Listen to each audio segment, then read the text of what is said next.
Bonjour, bonjour, bienvenue sur le plateau de Bâti Journal TV. Nous sommes au Carrefour International du Bois à Nantes, Carrefour International 2018. Et avec moi, Olivier Ferron, bonjour. Bonjour. Vous êtes délégué général d'Abibois. Oui. Et vous êtes pilote du prix national de la construction bois, France Bois Région. En deux mots, Abibois. Abibois, c'est l'interprofession du bois en Bretagne. On a un équivalent d'Abibois dans chaque région de France et on est fédéré au plan national autour de l'association France Bois Région. Alors, France Bois Région organise un prix qui est le prix national de la construction bois depuis un moment déjà. Ça fait combien d'années ? 7 ans. 7 ans. Est-ce que vous pouvez nous expliquer un peu la genèse de ce prix et là où on en est aujourd'hui ? Qu'est-ce que ce prix ? Alors, qu'est-ce que ce prix ? La genèse, au départ, c'était un outil de filière qui existait, mais qui n'était pas animé sous la forme d'un prix. C'était une base de données des projets nationaux construits en bois. Et historiquement, c'était plutôt les maisons individuelles. Et aujourd'hui, on est beaucoup plus sur des bâtiments d'envergure, sur du collectif et d'autres types de bâtiments. Ce qu'on s'est dit, c'était pour alimenter, pour actualiser cette base, il fallait qu'on crée une dynamique. Et l'idée d'un prix nous est venue. Donc, il y a 7 ans, à l'époque, c'était Atlan-Bois qui avait pris la main. Aujourd'hui, c'est Abibois qui est pilote. Et donc, chaque année, depuis 7 ans, on lance un appel à candidature en début d'année, pendant 2 à 3 mois, sur la période de janvier à mars, auprès des maîtres d'ouvrage, des maîtres d'œuvre, de façon à pouvoir recueillir des candidatures. Donc cette année, en 2018, c'est 693 projets qui ont été déposés en 2 mois. Voilà, donc c'est pas rien, c'est vraiment quelque chose d'important, on va dire. C'est énorme et on peut dire qu'on est sur ce régime-là depuis de nombreuses années, entre 600-700 projets. Et suite à ça, donc il y a un filtre qui s'opère dans chacune des régions, puisque c'est un... Ça veut dire qu'il y a des jurys qui se réunissent, on regarde les projets, c'est ça, et puis ensuite les projets vont au niveau national. Voilà, donc il y a des grilles communes, on a mis en place une procédure, chaque région travaille de la même façon avec les mêmes grilles. Bon, après, l'interprétation reste libre par les jurys régionaux. Ce sont les prescripteurs qui sont à la manœuvre, donc le réseau des prescripteurs bois, qui est financé en partie par France Bois Forêt. Les prescripteurs ont besoin de cet outil-là parce que c'est un outil de mise en visibilité de ce qui peut être fait. Et puis, c'est aussi un outil de prescription. Oui, parce que ça reste aussi une base de données. C'est aujourd'hui 9000 projets qui sont référencés dans cette base. Et donc, une fois que les jurys régionaux ont préfiltré, donc on est passé de 693 à 124 projets. Ces 124 projets ont été soumis à un jury national cette année qui était présidé par Anouk Legendre du cabinet XTU. C'est un cabinet renommé qui a fait la Cité du Vin à Bordeaux. La Cité du Vin à Bordeaux. Voilà, oui. donc Madame Legendre a présidé un jury de 10 membres, à la fois de professionnels et de partenaires, entre autres les financeurs du projet PNCB, France Bois Forêt, Codifab et VIA, donc aux côtés de France Bois Région. Et est sorti de ce jury qui s'est réuni la semaine dernière 14 lauréats, donc je ne pourrais pas divulguer aujourd'hui. Dommage. Non, mais bon, 14 lauréats dans 7 catégories. Quand est-ce qu'on connaîtra les gagnants ? Sur septembre, donc on est en train de construire le plan de communication. On souhaite attendre l'édition de l'ouvrage parce que chaque année, le prix national fait l'objet de l'édition d'un ouvrage qui valorise les 124 projets qui ont été remontés au jury national, dont particulièrement ces 14 lauréats. Et l'édition de cet ouvrage nous prend un peu de temps. Il sera opérationnel au cours de l'été. Et donc, dès début, courant septembre, on sera en mesure de pouvoir faire cette communication. D'accord. Vous avez parlé de 7 catégories. Quelles sont ces catégories ? Alors, c'était pas une question piège. Je les ai notées, mais il y a la maison individuelle, il y a la réhabilitation, il y a le logement collectif, les bâtiments publics.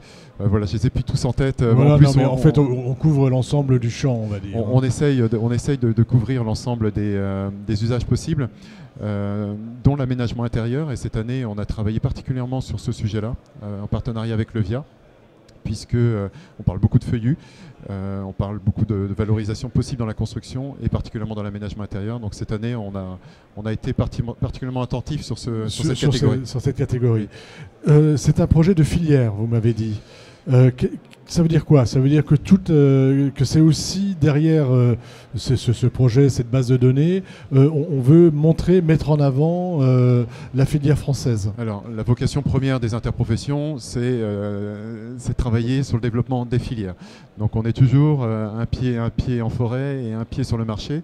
Le PNCB est une très bonne illustration de cette philosophie, de cette stratégie. Le PNCB met en avant tout des projets de construction, donc là on est à Laval, donc c'est sur le marché, mais également des essences locales ou des essences françaises. Les bois français sont particulièrement notés, mis en avant dans toutes nos communications et au travers du PNCB. Donc ça permet de créer un lien entre un marché et la ressource nationale, quoi.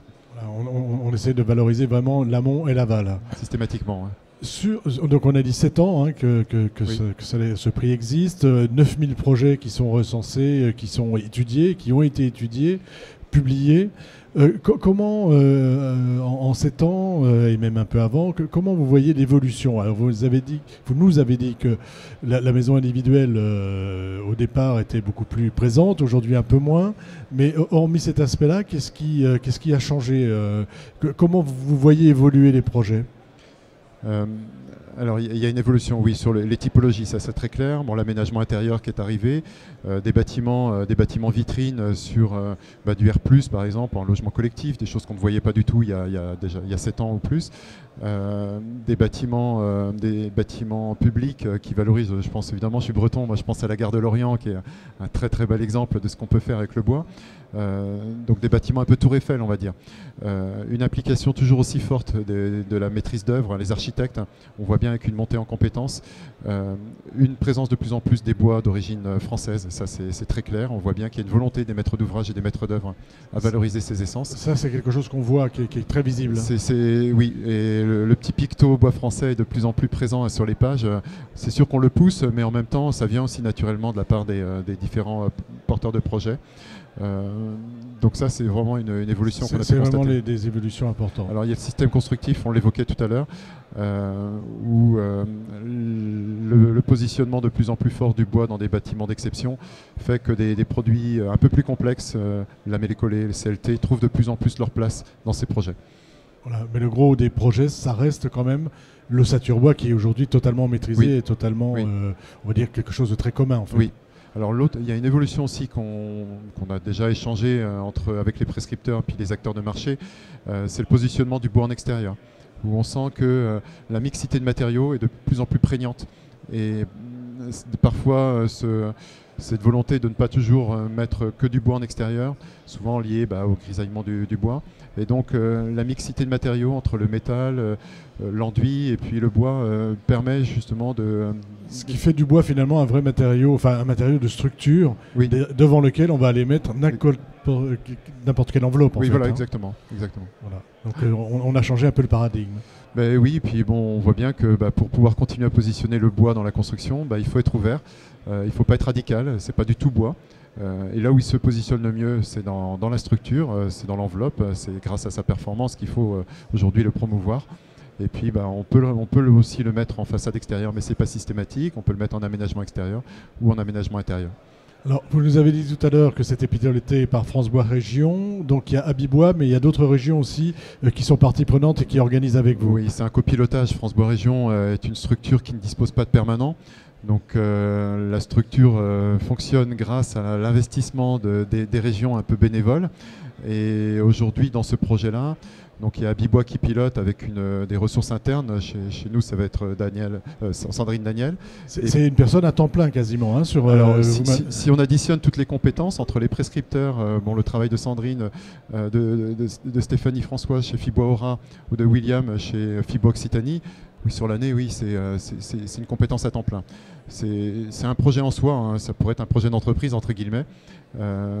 Et puis, il y a surtout, on en a sous la pédale, entre guillemets, il y a du potentiel.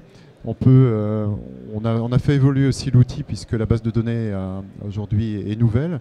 On a un nouveau prestataire, on a retravaillé le cahier des charges de la base de données, le réceptacle des 9000 projets, avec des possibilités de recherche avancée qui sont beaucoup plus importantes.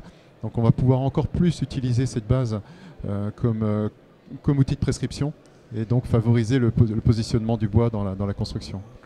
Deux autres régions, c'est Fibra Aura, c'est ça? Donc Fibois Aura, et donc Stéphanie François, et puis William Delaby, donc chez Fibois Occitanie, qui ont été les acteurs de ce projet, quoi.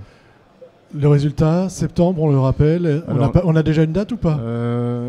Pas tout à fait. Entre parenthèses, ça pourrait être le 27 septembre, mais c'est pas encore mais complètement c'est pas encore complètement défini. Voilà. Okay. Donc rendez-vous le 27 septembre, peut-être. Voilà. Enfin, de toute façon, ce sera aux alentours de cette date. Sous 15 jours, on va finaliser cette date. Merci Olivier Ferron d'être venu nous voir sur le plateau de Batijournal TV. Une émission à retrouver sur notre site Batijournal TV et sur le site de notre partenaire France Bois Forêt. Merci à vous.